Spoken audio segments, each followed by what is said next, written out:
I stood before the looming black iron gates of the beachfront mansion, the place my family still called the Happy House. It used to be my childhood haven, a sanctuary of joy and warmth. But now it stood like a relic of a life that had slipped away, perfectly preserved in memory, yet completely alien to me. I rested my weight against the car, catching a fleeting glimpse of my reflection in the window. The sea breeze tousled my hair, and though my eyes were heavy, the spark within them refused to be snuffed out.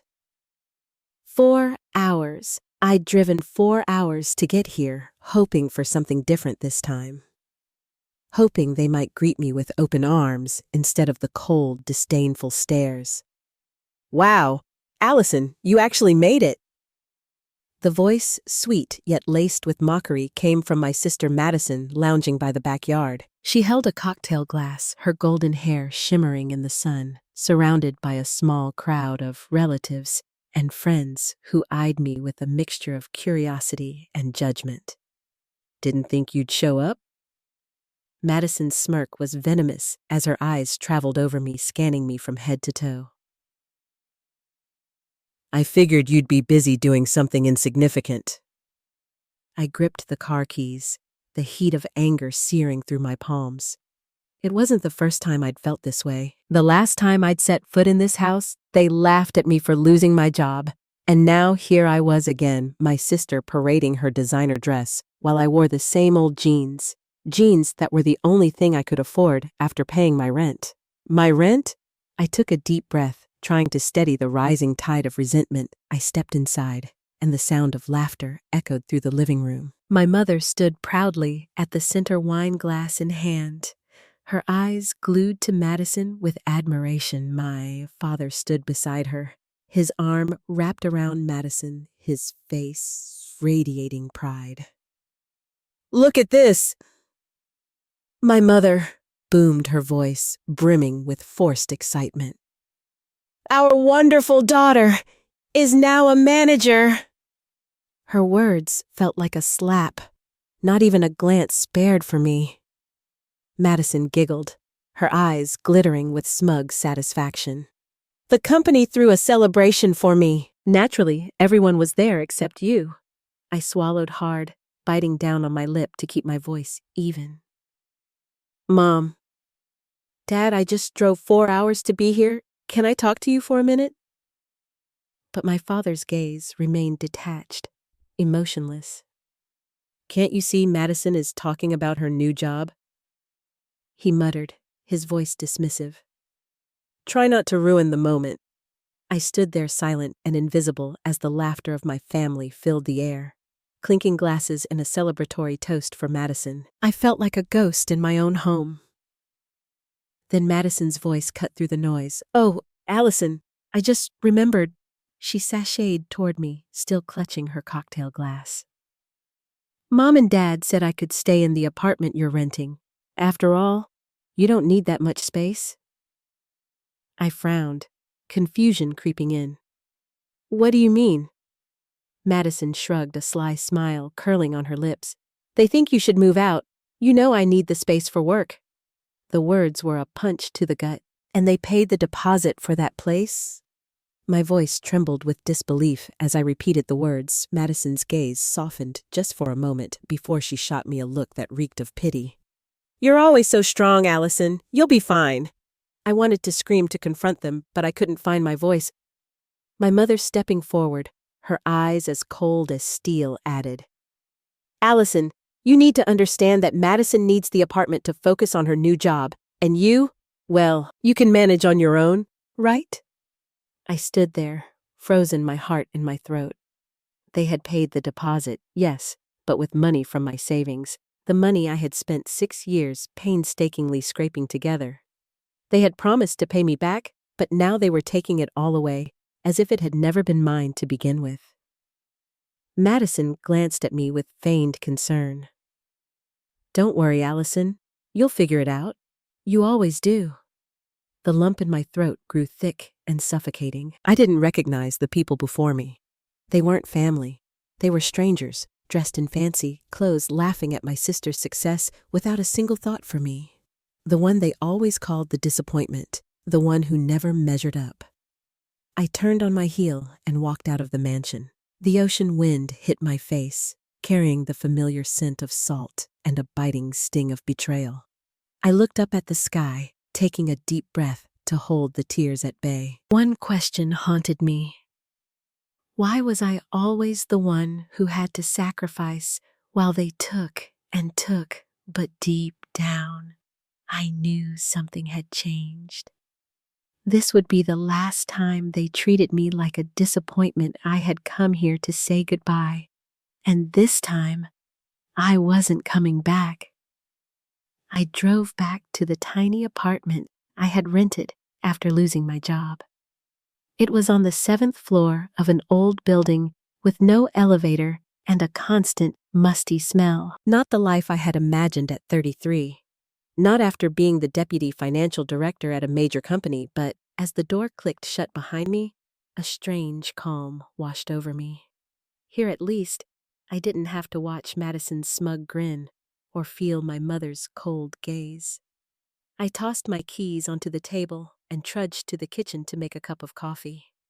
The old coffee maker sputtered and groaned, a reminder that even the smallest parts of my life were falling apart. My phone buzzed, and I glanced at the message from my mother, Allison. "Your father and I just spoke with Madison?" The message from my mother flashed on the screen like a final blow. "She'll be moving into that apartment next week. Please make arrangements to move out by Friday. It's for Madison's benefit. We hope you understand." I closed my eyes, the words burning through me like fire. For Madison's benefit, I couldn't contain the fury that churned inside me. What about me? What about everything I had sacrificed for this family? When had I become a stranger in the very apartment I had paid for? The betrayal was suffocating, but I clenched my teeth, forcing the anger down. Calling them would only make it worse. It would give them one more reason to look down on me. I had always been the failure, the one who couldn't meet the family's expectations. Meanwhile, Madison, perfect, effortless. Madison had always been their golden child. She dropped out of college, drifted from job to job, but still received my mother's undivided love. Every time Madison stumbled, my mother was there to pick up the pieces. But when I lost my job, all I got was the same old lecture. "I told you to choose a more stable career." The phone rang again, pulling me from my thoughts. I glanced at the screen. Luke Madison's ex-boyfriend. "Why was he calling me?" I answered, wary. "Allison," he said. His voice strained. "Can you meet me at the cafe on the corner of Market and Pine? There's something you need to know." "What is it?" I asked, the knot in my stomach tightening. "Just come. Trust me. You need to hear this." 15 minutes later, I stepped into the cafe, my eyes scanning the room until they landed on Luke. He was sitting alone in a corner booth, a hoodie pulled over his head, his coffee cup untouched in front of him. His eyes were dark bloodshot, like he hadn't slept in days. "Allison?" He nodded as I sat down across from him. "I don't even know where to start." "Start with why you're contacting me after 3 years," I said, folding my arms, my voice cold. Luke took a deep breath, exhaling slowly. "Madison? She's hiding something. From everyone." I frowned. "What is it?" He leaned forward, his voice low. "That car she's been showing off. Do you know where the money came from?" "From my savings?" I said, the words bitter on my tongue. "What about it?" Luke shook his head, his expression grim. "Not just that. She took out a personal loan, using your name." My body went cold. "What did you just say?" "She forged your signature to get a loan?" Luke continued. $60,000. $60,000. My mind reeled. That was more than enough to put a down payment on the apartment I had dreamed of for years. My stomach twisted, nausea creeping in. This wasn't just betrayal. It was theft. You have to do something, Allison, Luke urged, his eyes full of concern. She's spending your money like it's hers. And the worst part? Your parents know?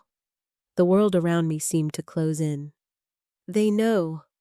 The words rang in my ears, the weight of them suffocating me. How could they know and still let her do this to me? They don't just know. Luke's voice cut through my thoughts. They helped her. I stood up, my face flushing with a rush of heat, the anger and humiliation surging inside me. I need to go, I muttered. Thanks, Luke.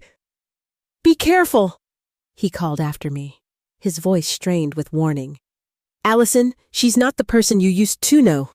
I rushed back to my apartment, my heart pounding so violently I thought it might burst. One thought repeated over and over in my mind. How could Madison do this to me? How could my parents help her? When I reached the apartment door, I froze. There, sitting squarely in the middle of the hallway, was a large cardboard box. On top of it, a note in scrawled handwriting. Move your stuff out. Madison needs the room. I clenched my fists, my fingers trembling with the urge to break something. Madison had taken everything from me. My efforts, my money, even the roof over my head. I stormed into the apartment, my breath coming in ragged gasps. The old laptop on the desk chimed with a new notification, pulling my attention away. It was an email from my mother. My hands shook as I opened it, the subject line cutting into my chest like a knife. Family reunion this weekend. I read the email slowly, the words dripping with false warmth. Dear Allison, we're hosting a family reunion this weekend at the beach house. Madison will be in charge of organizing it. There will be many special surprises for everyone. Unfortunately, due to limited seating, you won't be able to attend. Hope you understand. Love, Mom. A bitter laugh escaped my lips, dry and harsh. Limited seating. I knew exactly what that meant. I had always been the extra, the one who didn't fit into the perfect family picture they were trying to paint. I stood up and walked to the window, staring out at the street below. The headlights of passing cars flashed by their drivers, moving through the night like shadows, people with places to go, with homes to return to. But not me. Not anymore. Even after contributing thousands of dollars to that beach house, I was still the outsider. The image of the beach house lingered in my mind, playing like a slow-motion film reel. The White House with the blue-tiled roof, the wide balcony that overlooked the ocean. Once it had been a sanctuary for Madison and me, a paradise of sunlit memories. But now it was just a backdrop for Madison's lavish parties, a stage where she flaunted her glamorous life, all funded by my money. My money? The ringing phone snapped me back to the present. It was Lucas, my best friend from college, my confidant and my financial advisor. Lucas, what's going on? I answered, my voice still laced with that dull ache that seemed to have become my constant companion. Are you sitting down? His voice was unusually serious, a cold edge creeping in. What's wrong? Aid me say Sense of dread washed over me. The beach house, he said, his words hitting me like a hammer. It's up for sale. My heart stopped. What, they're selling it? They owe the bank over $100,000, Lucas continued. Madison just applied for another loan to cover the debt, but got denied. Now they have no choice but to sell the house. I sank back into the chair, my fingers trembling. The beach house, the one place I had always thought of as my refuge. The last link to a life I had tried so hard to forget was being sold. And they hadn't even told me. The one who paid for the roof repairs, the one who covered the insurance when Madison set the kitchen on fire trying to cook while drunk. I steadied my breath, my voice suddenly calm, cold. Can you do me a favor? Of course. Lucas replied. What do you need? I want to buy that house immediately. There was silence on the other end. I could feel the hesitation in his breath. Are you sure? That's a lot of money? I know, I said firmly, but I'm not letting them sell it to anyone else, not the place that holds all my memories. Lucas was quiet for a moment, processing the weight of my request. I'll take care of it. Do you want me to keep you posted? No, I said, my eyes fixed on the laptop screen. My mother's email was still open, mocking me with its fake warmth. I just need to know the day they officially get evicted. I hung up, letting the words sink in. The beach house was their last piece of pride. The house where Madison and my mother threw their perfect family parties without a care for anyone else. But now, it was mine.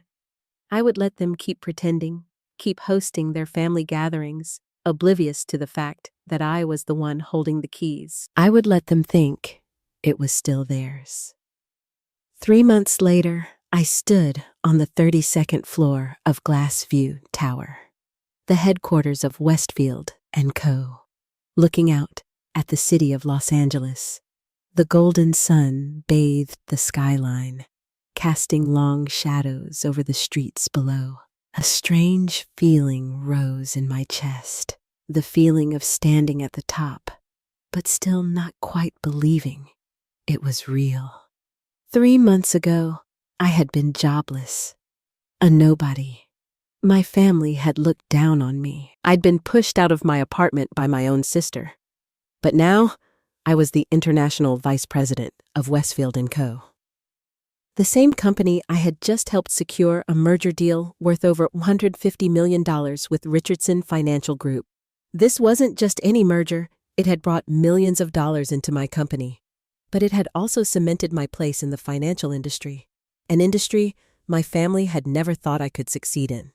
A knock on the door interrupted my thoughts. The door swung open, and Lucas stepped in holding a newspaper. Take a look at this, he said, his smile broad and proud. I think you'll like this article.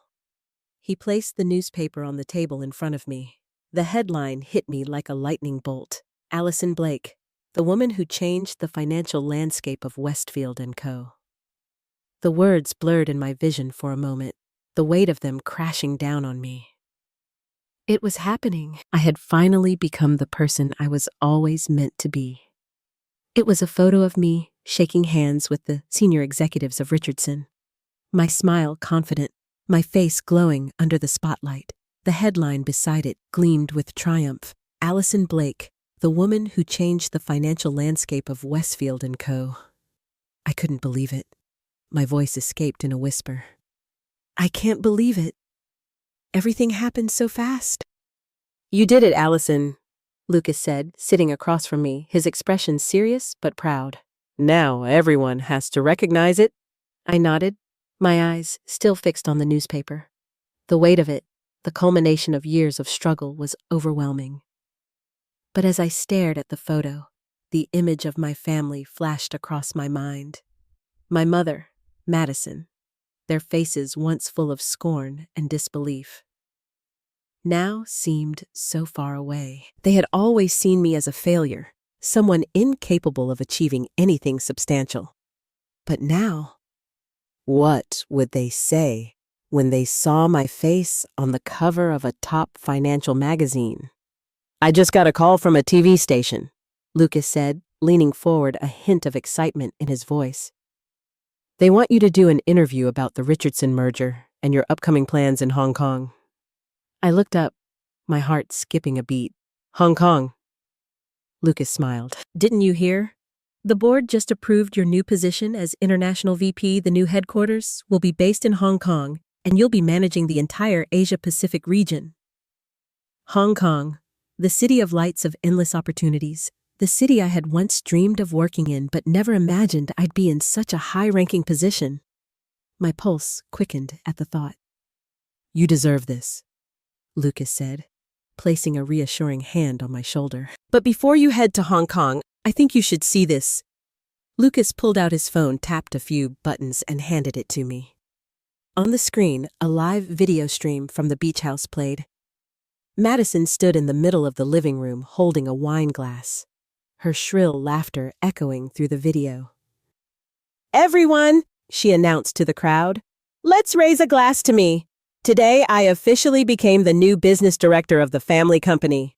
The crowd erupted into applause. Madison beamed, stepping to the center of the room. "I told you all," she continued, her voice dripping with self-satisfaction. "I finally have it all. This house, the director position, and everyone's recognition." Lucas paused the video, his expression turning serious.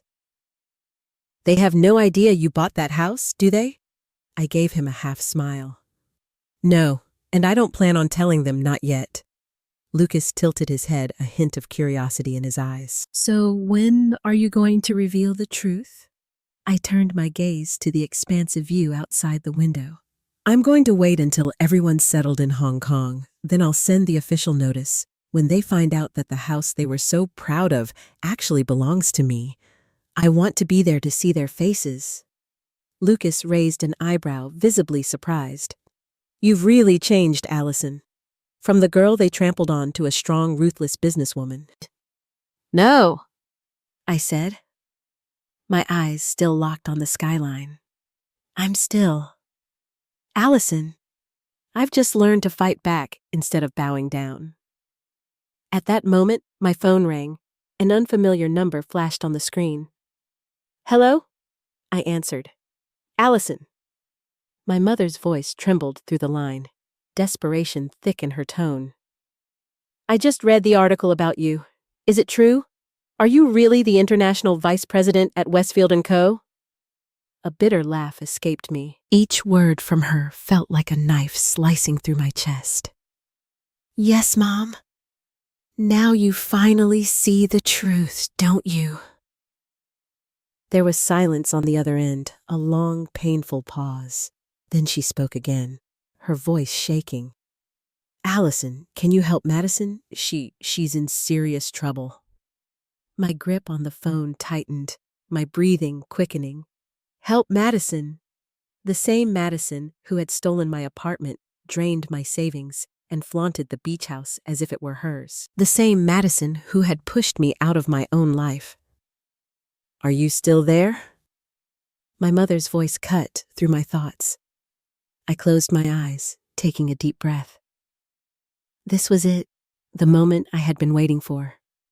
The moment I would show them I was no longer the Allison they could easily manipulate. "I'm sorry, Mom," I said, my voice as cold as ice. "I'm busy preparing for my flight to Hong Kong, and this time, I'm not looking back." I hung up the final chain binding me to the past, snapping in that instant. Lucas stepped closer, placing a hand on my shoulder, his expression soft but encouraging. "Hong Kong will be a new chapter for you, a chapter you write for yourself." I nodded, my eyes steely. "And this time, no one will take it from me." On a bright, clear day, a gentle sea breeze swept through the trees outside the beach house. I stood in the living room of that house, the house that had once belonged to my family, but now quietly was mine. I wore a cream-colored dress, sharp heels, my hair neatly pulled back in a high bun. Sunlight streamed through the large glass windows, casting my reflection on the polished wooden floors.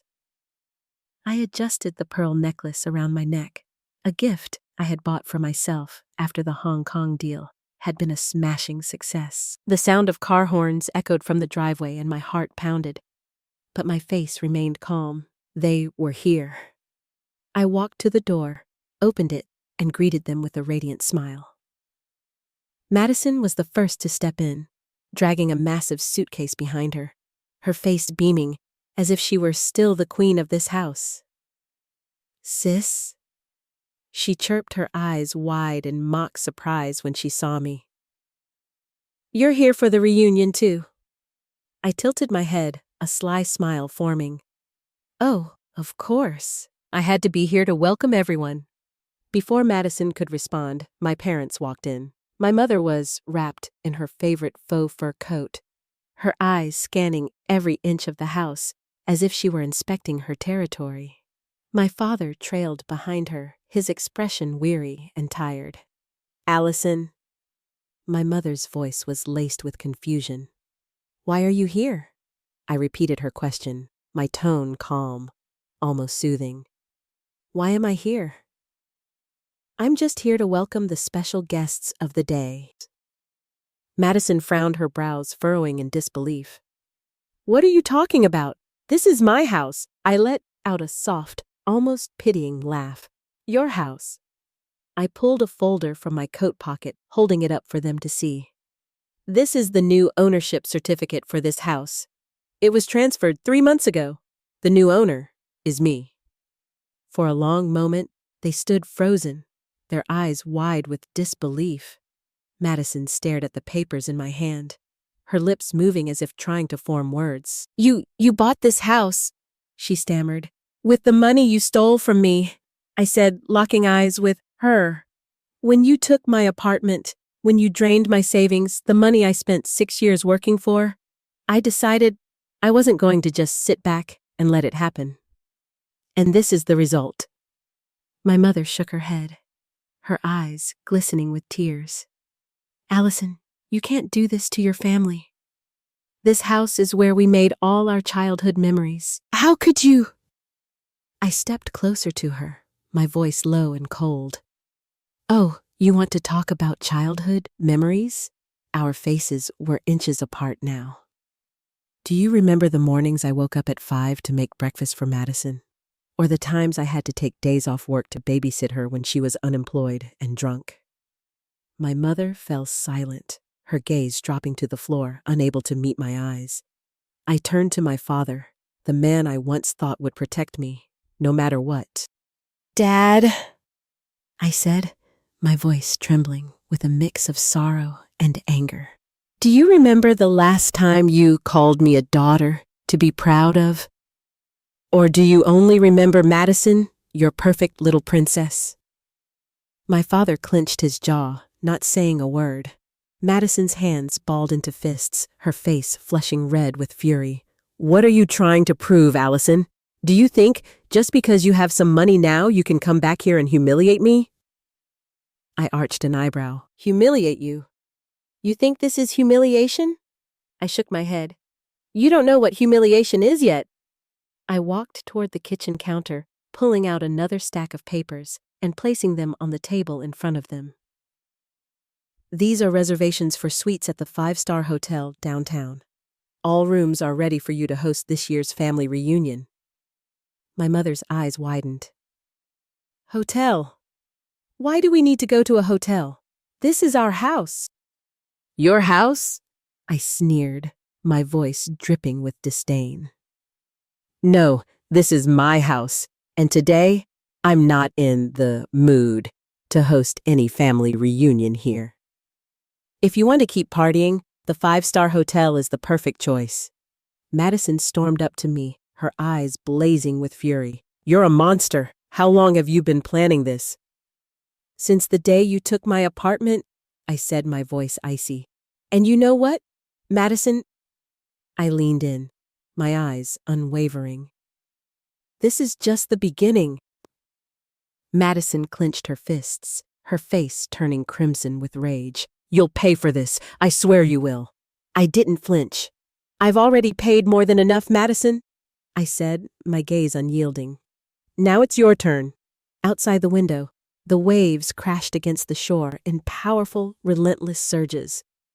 But this time, I wasn't the weak, helpless girl standing on the sidelines of my own life. 3 weeks after that tense confrontation at the beach house, I sat by the window of my new apartment in downtown Los Angeles, watching the city lights shimmer like stars below.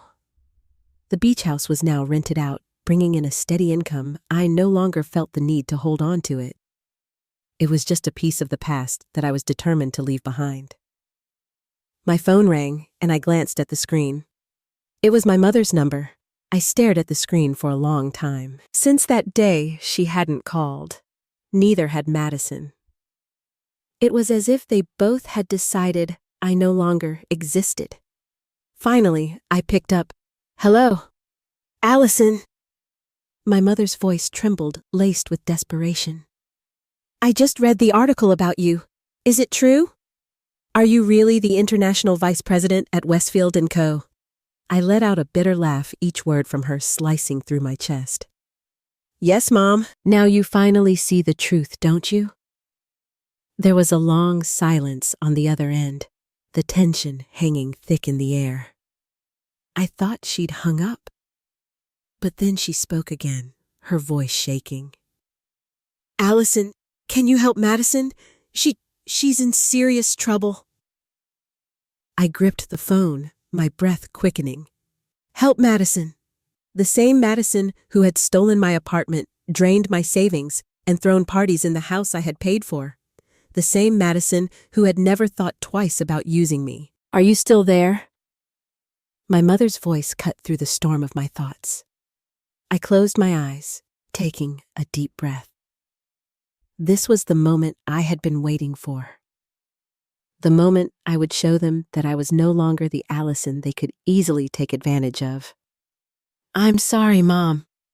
I said, my voice as cold as ice. I'm busy preparing for my flight to Hong Kong, and this time, I'm not looking back. I hung up, feeling like I had just severed the final chain tying me to the past. Lucas stepped closer, placing a hand on my shoulder. Hong Kong will be a new chapter for you, a chapter you write for yourself. I nodded, my eyes steely.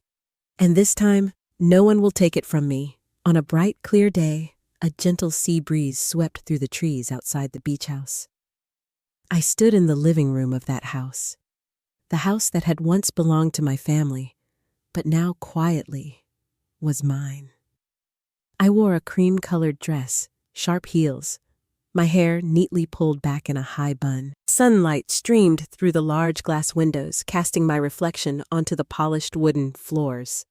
I adjusted the pearl necklace around my neck. A gift I had bought for myself after the Hong Kong deal had been a smashing success. The sound of car horns echoed from the driveway, and my heart pounded, but my face remained calm. They were here. I walked to the door, opened it, and greeted them with a radiant smile. My mother's voice trembled on the other end of the line. Can I see you? I exhaled deeply, forcing myself to stay composed. What do you want? I just want to see you, please. I closed my eyes, the weight of her plea sinking into me, but I couldn't let it break me. Fine. Meet me at the cafe on Market Street at 3. At 3 o'clock? I sat in the corner booth, my hands wrapped around a steaming latte, the warm liquid grounding me as I waited. My mother walked in, looking thinner and more frail than I remembered. Her face, once full of force and authority, now seemed drawn and fragile. She sat down across from me, her eyes hesitant, unsure of how to bridge the gap between us. What do you want to say? I asked, my voice steady but my eyes cold. She looked at me, her eyes red-rimmed and tired. I've been thinking a lot since that day. I was wrong. I can't believe things have gone this far. I crossed my arms over my chest, not letting my guard down. Really? Then why didn't you say anything? When Madison took my apartment, when she spent all my savings, what did you do? My mother dropped her head, her fingers twisting together nervously. I knew everything, but I kept quiet because I was afraid of losing Madison. I let out a bitter laugh, the sound harsh in the quiet of the cafe. So you'd rather lose me than lose Madison? She reached into her bag and pulled out a small black box, placing it on the table. I looked at it for a moment before slowly lifting the lid. Inside were old photographs, letters, and crayon drawings I had made as a child. There was even the letter I sent her when I moved into my first apartment after college, sharing my dreams and plans, the letter I thought she had thrown away. You kept all of these? I asked, my voice thick with emotion. I never forgot you, Allison, my mother replied, her tears streaming down her cheeks. I was too weak. I thought if I admitted Madison was wrong, she'd hate me. But now I realize I've lost you. I looked into her eyes, the coldness I had been holding on to for so long beginning to melt away. But the pain still lingered, like a wound that hadn't fully healed. The betrayal, the years of silence, the absence of support when I needed it most. Those things couldn't be erased so easily. "So, what do you want now?" I asked, my voice still measured. My mother reached for my hand, her eyes pleading with a desperation I hadn't seen in years. "I want you to give me a chance. I'm not asking you to forgive me right away, but please let me show you that I still care." I pulled my hand away, standing up as a surge of anger and sadness flooded me. "You know what?" I said, my voice sharp. "I once wished that just once you'd stand by me, but you didn't." I turned my back to her, not looking back as I walked away. Now I need time to think. 2 days later, I was sitting in my office, eyes fixed on the computer screen, when the door burst open. Madison rushed in, her face pale and exhausted, her eyes red and swollen from crying. "You have to help me," she cried out, her voice shaking. I looked up calmly, unfazed by the storm she had walked into. "Help you? And why would I do that?" "The company I was working for just found out I faked my degree." Madison's voice cracked. "They fired me. I have nowhere to go." I leaned back in my chair, crossing my arms over my chest, a slight smirk tugging at the corner of my lips. Really, Mom's perfect little princess now needs help from the daughter she always called a failure. Madison dropped to her knees in front of me, her tears streaming down her face. "I know I was wrong, Allison. I know I was terrible to you, but I have nothing now. No money, no job, and Mom doesn't know what to do."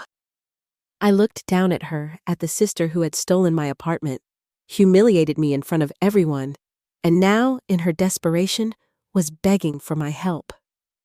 The woman who had pushed me to the edge of my breaking point, now kneeling before me, pleading for mercy. I leaned down, lifting her chin gently to make her look me in the eyes. "You know, Madison," I said softly, my voice calm but cold. "I used to be the one always begging for someone to notice me. But I'm not that weak Allison anymore." I straightened up, letting go of her chin. "If you want to start over, I'll help you. But just this once. And if you ever betray me again." I let the threat hang in the air, unspoken but clear. Madison nodded frantically, her eyes wide with fear. "I swear I won't. I'll do anything." I straightened, a sense of finality settling over me. It wasn't about revenge anymore. It was about control, about taking back what was mine, and making sure no one ever took advantage of me again. Her tears fell like rain, each drop heavy with regret. "I promise I won't betray you again." I stood up, my gaze unwavering as I looked down at Madison. "Fine, I'll give you a job, but you're starting from the bottom. No exceptions." Madison grabbed my hand, sobbing uncontrollably. Thank you so much." When Madison left my office, I turned back to my desk, my eyes drawn to the window. The afternoon sun streamed in, casting a warm glow over the room. I stared at the city below, lost in thought. Maybe, just maybe, I had found a glimmer of light in the wreckage of the past. But could I trust them again? I wasn't sure, but for the first time, I was willing to try. The Hong Kong skyline stretched endlessly before me, skyscrapers glittering like stars against the dark sky. I stood on the balcony of my new apartment, holding a glass of wine. Eyes fixed on the city below, slowly drifting into sleep. It had been 3 months since I arrived here, starting my new role as International Vice President of Westfield & Co. Everything had happened so quickly that I barely had time to breathe. Life was busy and successful, yet strangely lonely. The phone rang, pulling me from my thoughts. It was Madison. I set the wine glass down, my finger hovering over the screen before I finally answered. "Sis?" Her voice sounded weak and shaky. "I just wanted to tell you that I got my first job since getting fired." I closed my eyes, exhaling a sigh of relief. "Really? You did it?" "Yes?" Madison said, her voice a bit stronger now. "I had to start as a receptionist, but at least I'm working for real this time, not living off someone else. That's what I always wanted you to understand," I said, feeling a weight lift off my chest.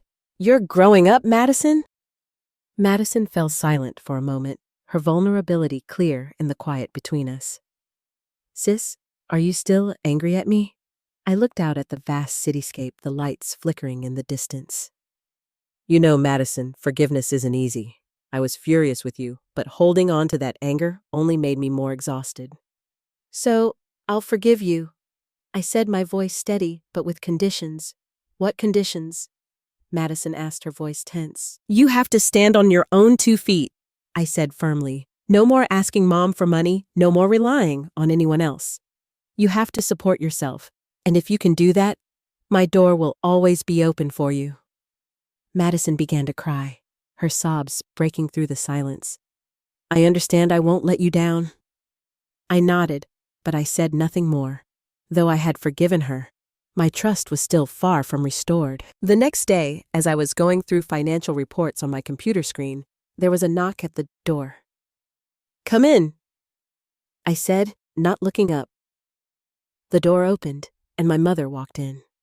I was so shocked that I couldn't speak. She stood there wearing a simple dress, clutching her handbag tightly. Her eyes were glistening with unshed tears.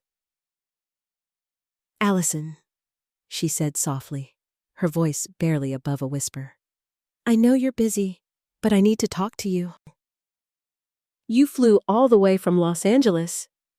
I asked, still struggling to believe she was actually standing in front of me. "Yes," she said, lowering her eyes. "I needed to talk to you in person." I gestured to the chair across from me. "Have a seat." My mother sat down, still clutching her bag, her hands shaking. "Allison, I've made so many mistakes. I let Madison walk all over you. I didn't protect you when you needed me most." Tears began to well in my eyes. Every word she spoke felt like a knife piercing through my heart. "I let my fear of losing Madison make me turn my back on you," she continued, her voice breaking. "Now I realize I've lost both of my daughters." I choked back a sob, my eyes stinging. "Do you know how much I suffered watching Madison live in my apartment? Watching you and Dad defend her without a single thought for me while you bestow all your grace on her. I couldn't finish." The words clogged in my throat. My mother bowed her head, her shoulders shaking with quiet sobs. "I'm going to miss you," she whispered. "I don't want to lose you." I took a deep breath, the weight of everything she had said crushing me. "You know what? You lost me a long time ago, but if you really want to change, I'll give you a chance." Her eyes widened, hope shimmering through the tears. You forgive me?" I shook my head slowly. "I won't forget what you did," I said, my voice still cold but softening slightly. "But I'll give you a bovant amka."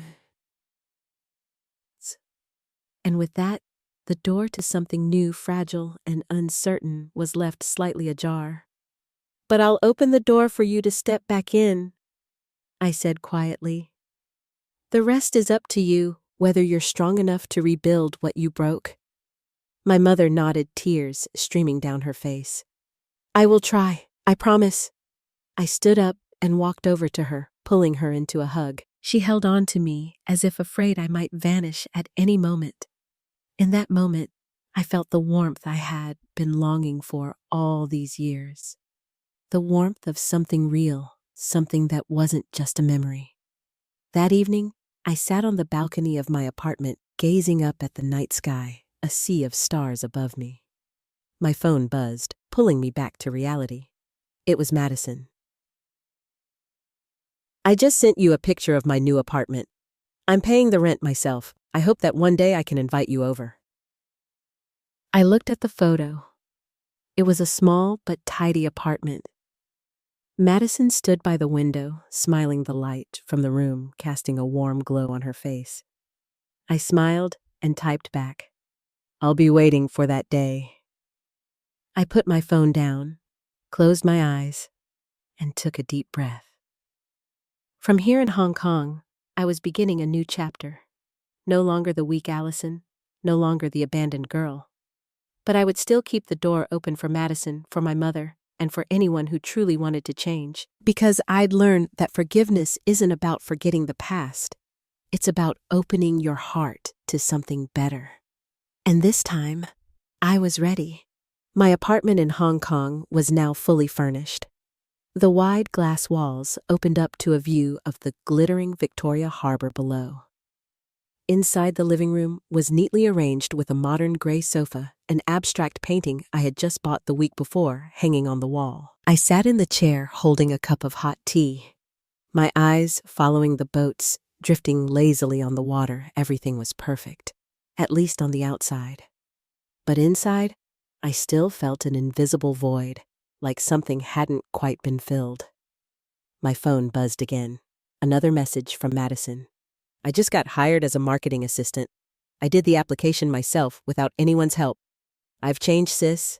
I smiled, my heart lightening as I typed back, "I'm proud of you." I set the phone down and leaned back in the chair, my mind drifting back to the past. Back then I thought that getting justice was the ultimate goal. When I took back the beach house when I threw them out, I thought I'd won. But in reality, the emptiness still haunted me every night. Maybe what I truly craved wasn't revenge, but recognition. I wanted my mother to see me not as the girl she always considered a failure, but as a woman, standing on her own, successful without relying on anyone. I wanted Madison to realize her mistakes and change, not for me, but for herself. And in the end, I had achieved that. I'd rebuilt myself, piece by piece. I realized something else too. Success isn't about revenge. It's about rediscovering your own worth, about rebuilding from the shattered pieces of old wounds. One afternoon, as I sat in my office, Lucas walked in carrying a small gift bag. "Allison," he said, placing the bag on my desk with a smile. "Congratulations on 1 year of success in Hong Kong." I laughed, opening the bag. Inside was a framed photo of me, standing on the rooftop of the Westfield & Co. building, looking confidently toward the horizon. "I took it secretly," Lucas winked. "You had no idea." I stared at the photo, emotions swelling in my chest. "Thank you, Lucas. You've always been there when I had no one else." "That's not true," Lucas said, sitting down across from me, his eyes serious. "You're not alone. You have me. You have Madison, who's trying every day to change. And you have your mother. She's trying to reconnect with you, little by little." I gazed out the window, my heart stirring with thoughts of the past. "Family isn't about blood," I said softly. "It's about the people willing to change and walk with you when you succeed, even if it's late." Lucas nodded. "Now you've built a new family. People who genuinely appreciate you for who you are."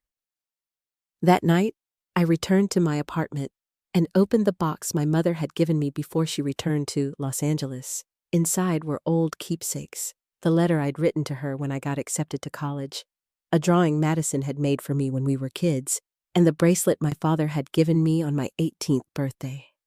I held the bracelet in my hand, the cold metal sending a chill through me as it awakened memories long buried. My phone buzzed again, interrupting the moment. It was a video call from Madison. "Allison," she said excitedly when I answered.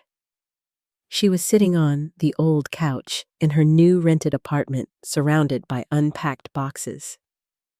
"What are you up to?" I asked, trying to suppress a smile. "I just finished my first week at the new job," Madison replied, her face glowing with excitement. "My boss said I have good communication skills and might be considered for a management assistant position if I keep it up." "Really?" I asked, feeling a surge of pride. Madison nodded, her eyes shining. "I just wanted to thank you, Allison. If it weren't for you, I never would have learned how to stand up and start over." "No, Madison," I said gently.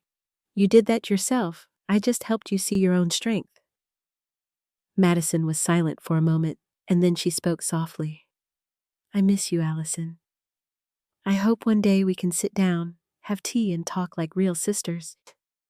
I bit my lip, looking up at the ceiling to hold back the tears. "I hope for that too, Madison. I whispered, "and I believe that day will come." The next morning, I woke up early and decided to take a walk along Victoria Harbor. The sea breeze gently tousled my hair, carrying with it the familiar scent of salt. I stopped in front of a small cafe, walked inside, and ordered a hot latte. As I sat down, I took out my phone and sent a message to my mother. "Mom, I hope you're doing well. Whenever you're ready, come visit me in Hong Kong. I'll show you all the places I've been. The door is still open, and I'm still waiting." I set the phone down and took a deep breath. Hong Kong sparkled with city lights, the skyline stretching out endlessly before me. The sky no longer felt heavy or oppressive like it once had. Now I had truly found myself. I had redefined my worth not by proving myself to those who didn't value me, but by embracing who I was and letting the world see that I had truly changed. Allison's story wasn't just a journey from pain to success. It was an awakening to her own worth and the true meaning of family through the hurt and betrayal. She learned that success wasn't about getting revenge or proving herself to those who never appreciated her. Instead, she redefined her value, rebuilt her life from a foundation of self-respect and independence. Allison chose to forgive, but not forget. She opened her heart but wasn't naive, and ultimately, she found her true peace. What do you think of Allison's transformation? Was her forgiveness and open heart worth it after everything her family put her through? Share your thoughts and don't forget to follow the channel for more powerful stories about family and life.